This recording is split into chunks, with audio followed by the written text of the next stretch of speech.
lamentablemente, y esto resulta insólito, en la misma medida en que los ciudadanos y las fuerzas democráticas se movilizan para ejercer un derecho establecido en la Constitución, en esa misma medida los organismos del gobierno se empeñan en colocarle obstáculos al ejercicio de ese derecho.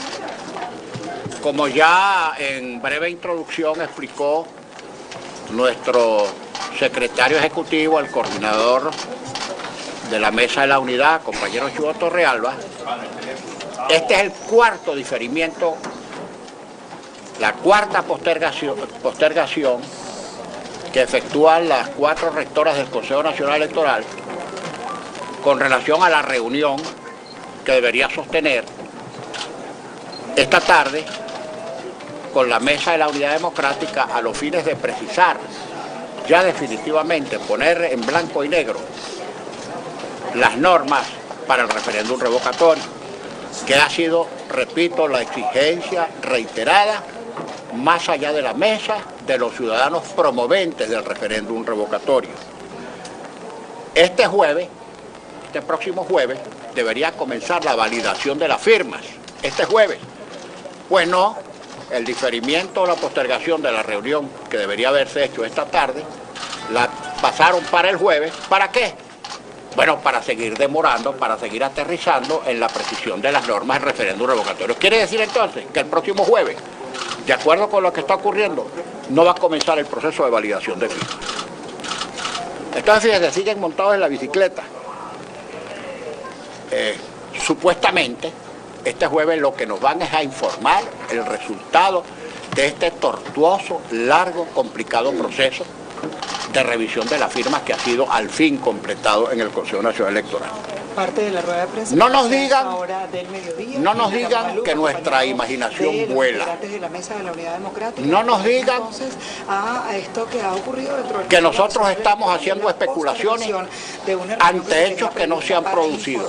Fíjense que cada vez que nosotros hemos hecho una advertencia sobre sospechas que hemos tenido, más que sospechas, por informaciones que hemos tenido del seno del propio Tribunal Supremo de Justicia, de que alguna sentencia va a venir en algún sentido, esas sentencias se producen. Se han producido, pero casi que matemáticamente.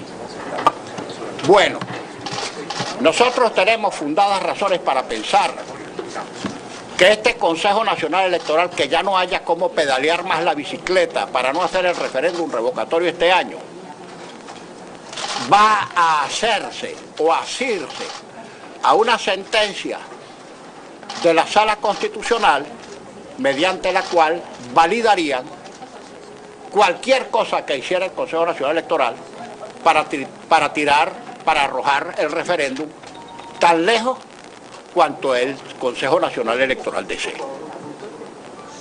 Precisamos, es inminente que se produzca una sentencia de la Sala Constitucional legitimando o validando al Consejo Nacional Electoral para que no haga el referéndum revocatorio este año. Y esto es gravísimo. También queremos anunciar que nosotros vamos a seguir insistiendo en que este derecho ciudadano se ejerza. Ya no hay más pretextos, ya no hay más excusas. Si les contáramos con detalles que tienen nuestros técnicos, cómo procedieron a invalidar planillas, por ejemplo, la que firmamos,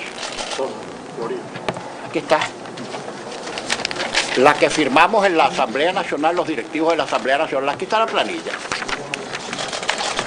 Entonces, de esta planilla que está firmada por 10 solicitantes o promoventes del referéndum, y en la que cada uno puso correctamente el lugar donde debería validar, por ejemplo. Como lo solicitó el CNE. Claro, de acuerdo con los detalles exigidos por el CNE.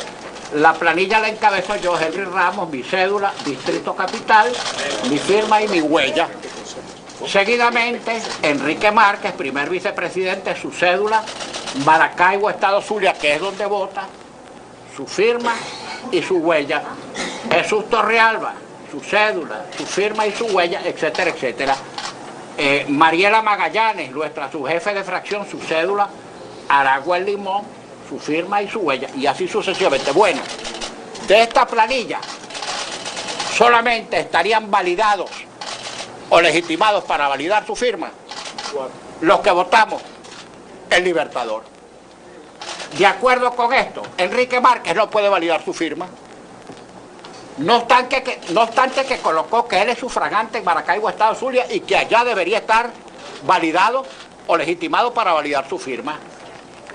Mariela Magallanes también está invalidada porque puso Aragua El Limón. Más bien, ella tenía todo el derecho, como lo tiene, de validar su firma en El Limón, que fue donde votó. Freddy Guevara también está invalidado porque puso Miranda El Hatillo.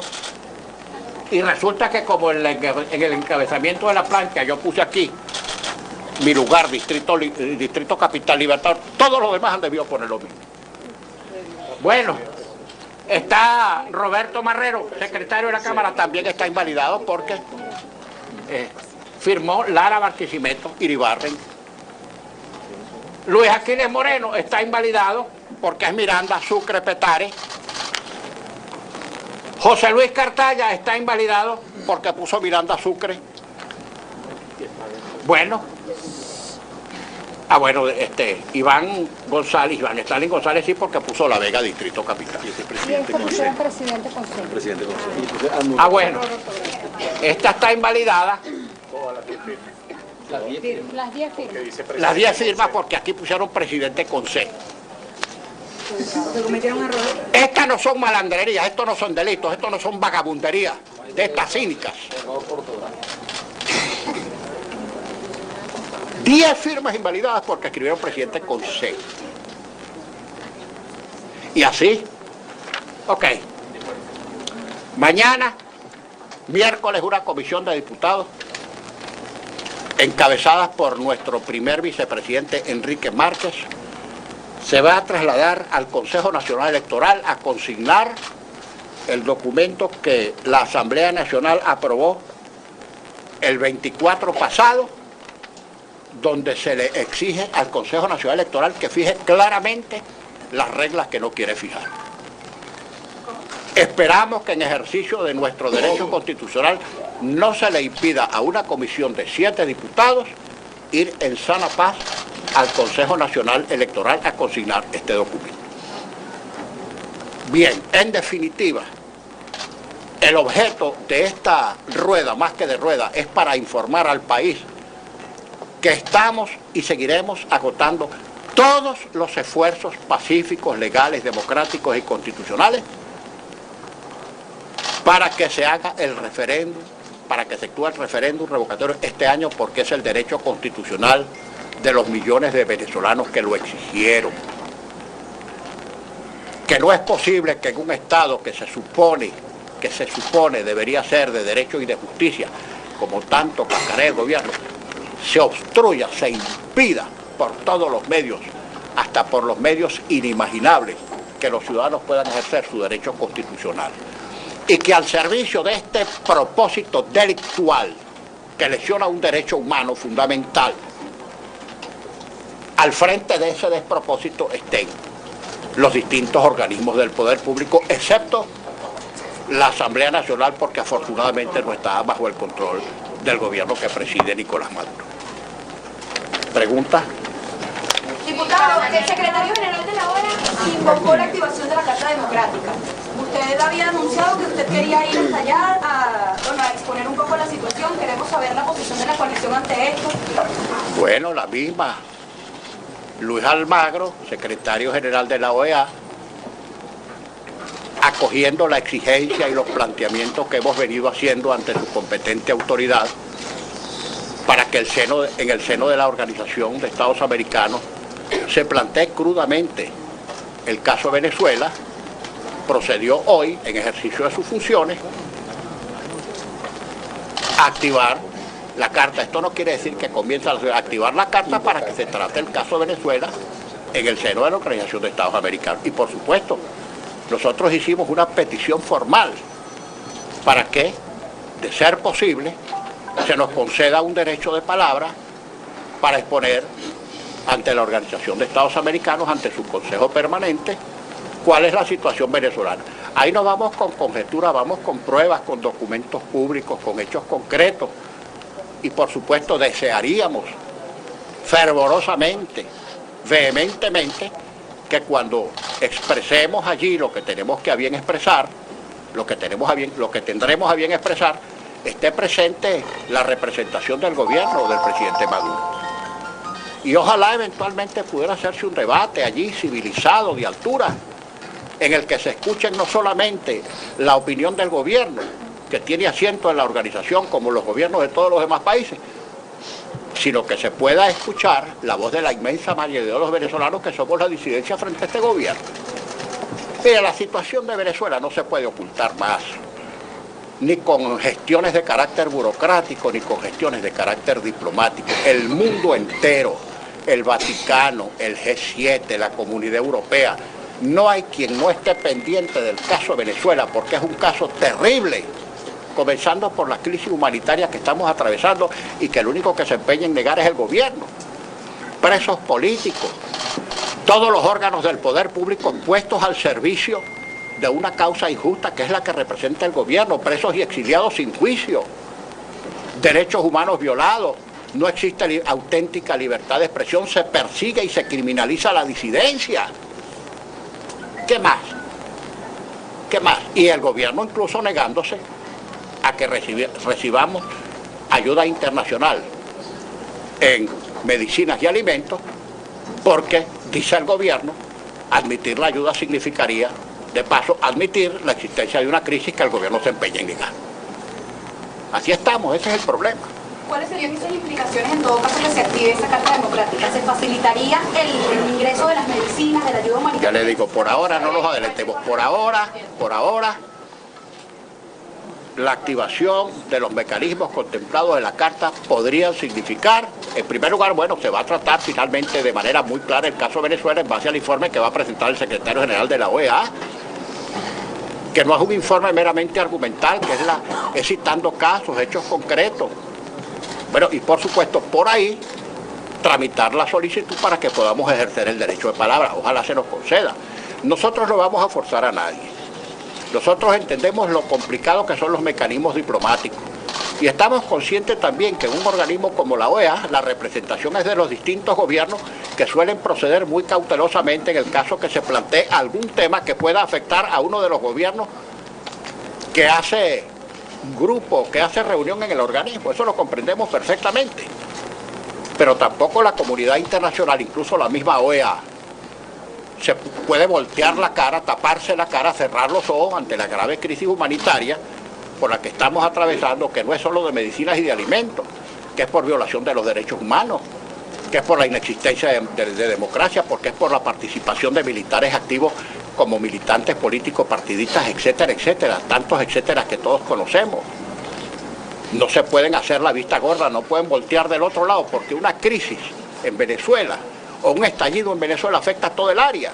Y todos esos países, estén directamente o no relacionados con Venezuela desde el punto de vista diplomático y económico, van a verse afectados en sus propias economías y en su propia estabilidad interna. Diputado, de que en el hemisferio hay consenso para justamente dar apoyo a Venezuela. Ya va. Como una reunión para este miércoles, ¿ustedes tienen pensado que una representación del Parlamento o de la MUD asista mañana al Consejo? Sí, pero hemos dicho que por cuarta vez se difiere nuestra asistencia, la asistencia de la MUD, digo. No, al Consejo Permanente de la OEA. Argentina, como presidenta del Consejo Permanente, convocó una reunión para mañana. Pero un momento, la reunión, no empecemos a enredar las cosas, porque tenemos que ser muy cuidadosos en lo que vamos a expresar. El secretario general de la OEA, en uso de sus facultades, va a presentar un informe sobre el caso Venezuela, y de allí, eso no significa que el gobierno venezolano está sancionado, etcétera, no. Del análisis del caso Venezuela, que debe analizarse porque la situación es grave, nosotros aspiramos que se promueva o se le dé curso a nuestra solicitud de derecho de palabra. De ahí en adelante no hagamos adivinanzas porque nosotros no podemos opinar por la OEA, ni tampoco estamos autorizados, arrojo de nuestra parte, de abuso de nuestra parte, no podemos opinar por Luis Almagro tampoco. ¿Perdón? ¿Cómo podría sancionar la OEA? No voy a ir, mire, por favor, ya les dije que hasta aquí lo que vamos a mencionar con relación a lo que va a ocurrir en la OEA, lo que debe ocurrir en la OEA y la solicitud que hemos hecho ante ella para exponer el caso de Venezuela. ¿Creen que haya los votos necesarios, diputado? ¿Creen que haya los votos necesarios para...? Sí, son optimistas. Sí, Señor, no estamos hablando, por favor, no empecemos con contabilidades inciertas. El secretario general de la OEA va a plantear el caso hoy, veremos cómo se desenvuelve el caso. Diputado, pero la unidad ha hecho una suerte de cabildeo por algunos países de Latinoamérica un poco para persuadir ante la situación de Venezuela y ante el Consejo Permanente. ¿Persuadir la unidad qué? ha estimado la cantidad de votos que pudiese obtener en la... No volvamos con el mismo tema de cuántos votos porque no vamos a caer en conjeturas. El secretario general de la OEA, haciendo uso de sus facultades, va a presentar un informe sobre el caso Venezuela. Veremos de ahí en adelante cómo se desenvuelven las cosas y no empecemos a hacer conjeturas ni anticipaciones. Diputado, los venezolanos esperaban que se anunciaran acciones de calle por la falta de respuesta del CNE, que es lo que plantea la Mesa de la Unidad Democrática. Oportunamente la Mesa de la Unidad anunciará cuáles son las actividades. ¿Está planteada la acción de calle? Mañana sería solamente la idea de la comisión. Oportunamente la Mesa de la Unidad va a anunciar las acciones que va a emprender de distinto tipo, de distinto orden, todas democráticas, pacíficas y constitucionales, en defensa del referéndum revocatorio, que es un derecho de todos los venezolanos. ¿De qué dependen esas mañana acciones? al Consejo Nacional Electoral encabezado por Enrique Márquez, eso va a acompañar una votación, que son esos 7 diputados que se van a llegar al Senado. Va una comisión de diputados de la Asamblea Nacional, son 7 diputados, encabezados por Enrique Márquez, a entregarle la decisión o el exhorto aprobado en la Asamblea Nacional respecto del referéndum revocatorio. Diputado, Más ¿usted nada tiene que un balance de cuántas firmas en este momento ya se han revisado? Porque Jorge Rodríguez el día de ayer señalaba que había un 40% Bueno, de preguntarle firmas que tenían. sobre esa materia puede opinar cualquiera de los especialistas aquí. Henry, ya terminó el Ya terminó el proceso, están todas. Ya terminó, pero yo no le puedo decir cuántas finalmente fueron porque no tengo la cifra, no la manejo yo, pero Juan Carlos Caldera o cualquiera de los otros, de los técnicos, de la gente de la mesa que estuvo participando en el proceso podrá decir al detalle cuántas planillas, cuántas firmas, etc. ¿Okay? Diputado, sobre esa reunión exploratoria que hubo el fin de semana para iniciar el diálogo entre el gobierno y la oposición. Reunión exploratoria cuyas resultas y cuyo contenido fue clarísimamente bien explicitado en el comunicado que emitió la Secretaría, la coordinación, el secretario ejecutivo de la mesa ante todos los medios de comunicación social. Reiterando, no hubo reunión entre el gobierno y la oposición, atendiendo solicitudes del Vaticano, de la comunidad internacional, bueno, de cuanto organismo internacional uno pueda imaginar. La oposición venezolana presentó un conjunto de temas ante el presidente Rodríguez Zapatero, etcétera, que formarían parte de lo que nosotros queremos tratar en un eventual diálogo. No hubo ninguna reunión con el gobierno. ¿Quiénes fueron nuestros representantes allí? Ya se sabe quiénes son, los vamos a volver a repetir. Fue Carlos Vecchio por Voluntad Popular, Alfonso Marquina por Primero Justicia, Timoteo Zambrano por Un Nuevo Tiempo, Luis Aquiles Moreno por Acción Democrática. Ellos no conversaron con nadie del gobierno, conversaron con el presidente José Luis Rodríguez Zapatero y le dijeron, estos son los temas que nosotros plantearíamos en un eventual diálogo. Que no se hizo en un estadio, nunca este tipo de eventos se hace de manera pública. Hay que plantear primero a ver las posibilidades si puede hacerse o no. Ahora, si el gobierno cree que con actitudes como esta o nos va a montar en una bicicleta o va a procurar que nosotros contribuyamos con echarle agua fría a la candente situación venezolana, o que va a tirar el referéndum revocatorio para las calendas griegas, se está cayendo de una mata. Ningún mecanismo promovido en ninguna instancia nos hará ceder en el ejercicio de nuestro derecho constitucional de promover el referéndum revocatorio este mismo año y todas las demás exigencias que estamos haciendo ante un Estado que no respeta el Estado de Derecho. Y punto. ¿Cuándo esperan reemplazo del CNE luego de esto? Anunciaron que en esa reunión de República Dominicana Ya va, mire. se habría negociado su salida del Parlamento venezolano y además que se parara la promoción de la Carta Democrática. Mira, eso de que alguien estaba condicionando mi salida de la presidencia del Parlamento venezolano no es verdad. Eso es una especulación. Pero tú quieres que te diga una cosa, para la cual no le he pedido permiso a ninguno de mis compañeros de la mesa ni del Parlamento. Mira, puedes anotar, y te lo estoy diciendo en público, para que en caso de ese presente no devolverme. Si la crisis venezolana pasara, porque yo renunciara a la presidencia de la Asamblea Nacional, y porque yo renunciara incluso a mi condición de diputado, no lo pienso dos veces. Si se trata de resolver el caso venezolano, lo haré.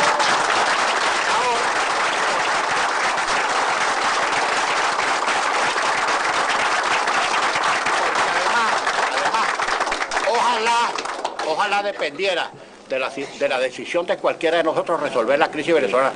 ¿Ustedes saben de quién depende resolver la crisis venezolana? De Nicolás Maduro. Ojalá Nicolás Maduro renunciara. Ojalá renunciara. Incluso para que saliera por la puerta grande, ya lo hemos dicho varias veces, y no por los entresijos, por los huequitos que deja la historia a los que andan huyendo de ella. Ojalá renunciara y nos evita toda esta amargura y nos permitiría que en este país se organizara un gobierno de transición, que fuéramos a elecciones inmediatamente a los 30 días, etcétera, y que pensáramos en un gobierno que trabaje por Venezuela. Ojalá. Ahora, repito, eso no se trató en ninguna parte, fue una especulación, pero valga. Se los vuelvo a decir, si la solución de Venezuela, de la crisis, de la trágica crisis venezolana, pasara por una renuncia mía a la presidencia e incluso a mi diputaduría, dígame dónde tengo que firmar. Dígame dónde tengo que firmar. ¿Y qué le parece que la canciller haya dicho que sí hubo una reunión y se genera toda esa especulación? Bueno, porque cada cual, porque bueno, es claro, mira, también entendamos, mira, los penalistas en algunos casos hablan de no exigibilidad de otra conducta. ¿Qué iba a hacer la canciller sino decir lo que dijo para tratar de contaminar y de enredarnos en este patuque? Lo que pasa es que eso fue suficientemente aclarado, no solamente por la mesa, sino por quienes participaron en el evento. Por la propia nación. Ella sabe que no nos reunimos, o que no se reunió la representación de la mesa con ella, ella lo sabe. Incluso ella sabe que no aceptamos derecho de veto. Ayer Jorge Rodríguez incluso dijo, bueno, viendo que la mesa de la unidad no va a aceptar veto, los representantes de la mesa de la unidad son los que la mesa de la unidad determine, así como los representantes del gobierno, son los que el gobierno determine. Bien, ¿qué habrían dicho? Que Carlos Vecchio, como está en el exilio, ayer dijo, Jorge Rodríguez dijo que tiene cuenta con la justicia, no, el que tiene cuenta con la justicia es Jorge, que en este momento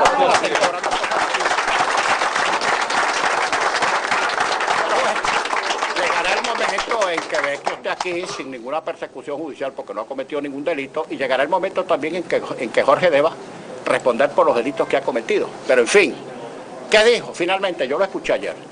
Bueno, nosotros no vetamos a Carlos Vecchio afuera, pero cuando las reuniones se hagan aquí, vamos a ver si viene. ¿Y quién le dijo? ¿Y quién es Jorge Rodríguez para decir que las reuniones se van a hacer aquí o allá? O incluso decir si se van a hacer más reuniones. ¿Se van a hacer más reuniones? Yo no sé. Aquí, allá, acullá, yo no sé, nadie sabe. Entonces que no opine por nosotros, porque ese desangelado hoy día ni siquiera puede hablar por el PSV. Que no tenga el arrojo de venir a hablar por nosotros. Diputado, ¿para cuándo esperan respuesta del CNE luego que vaya esta comisión el día de mañana? ¿Perdón? ¿Para cuándo esperan respuesta ustedes del CNE? Luego de que vaya la comisión el día de mañana. Para anunciar las próximas acciones. Mañana. Hay una reunión. Mañana va la comisión y se supone que nosotros también, los de la mesa, tenemos una reunión el jueves, pero fíjate, quiero ser reiterativo, ya nosotros dijimos que el jueves debería haber comenzado el proceso de validación de firmas, ¿cierto? Ahora, el jueves lo que se va a hacer no es el inicio del proceso de validación de firmas, sino la reunión, porque fue diferida por cuarta vez de esta tarde al jueves, ¿cierto? Bueno, entonces fíjense, siguen montados en la bicicleta. Diputado, ¿cómo valoran las declaraciones de Jorge Rodríguez diciendo que ellos van a exigir que se evalúen todas las firmas? Y la segunda pregunta es, Tomando en cuenta la intervención de Polichacao, ¿cómo pondera la Mesa de la Unidad eso, considerando que la mayoría de las manifestaciones opositoras se hacen precisamente en Chacao?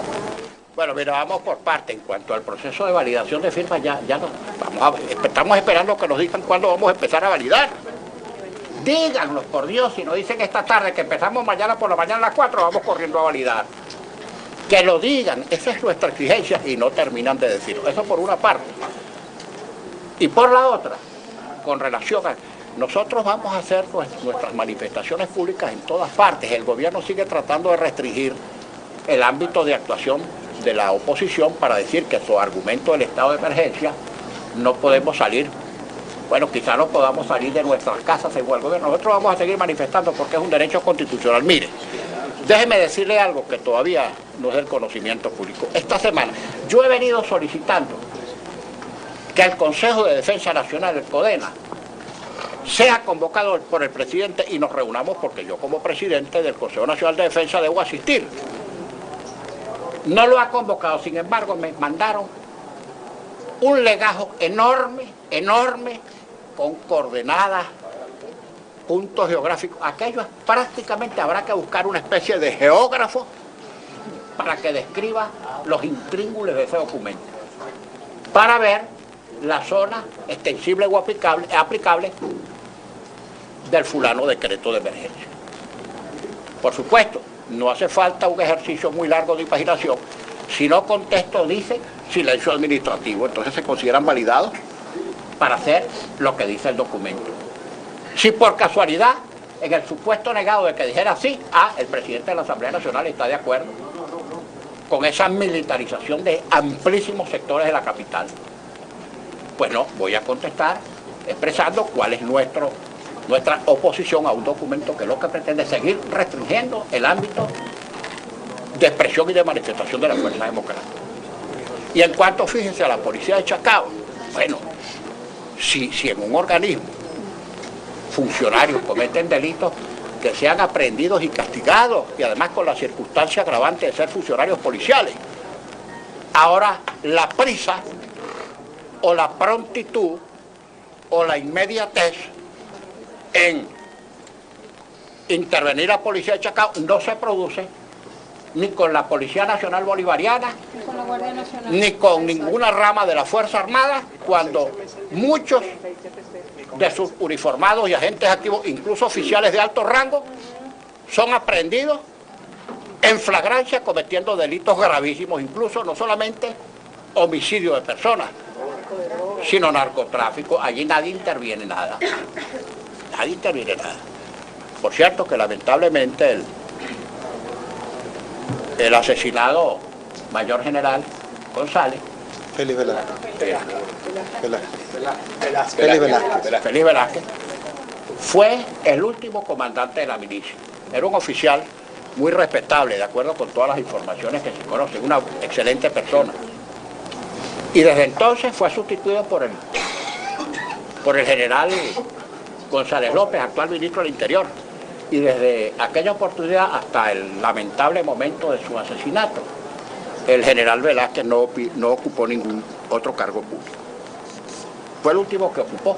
Era, repito, un excelente oficial, muy honorable y de altísima respetabilidad dentro y fuera de la Fuerza Armada. ¿Okay?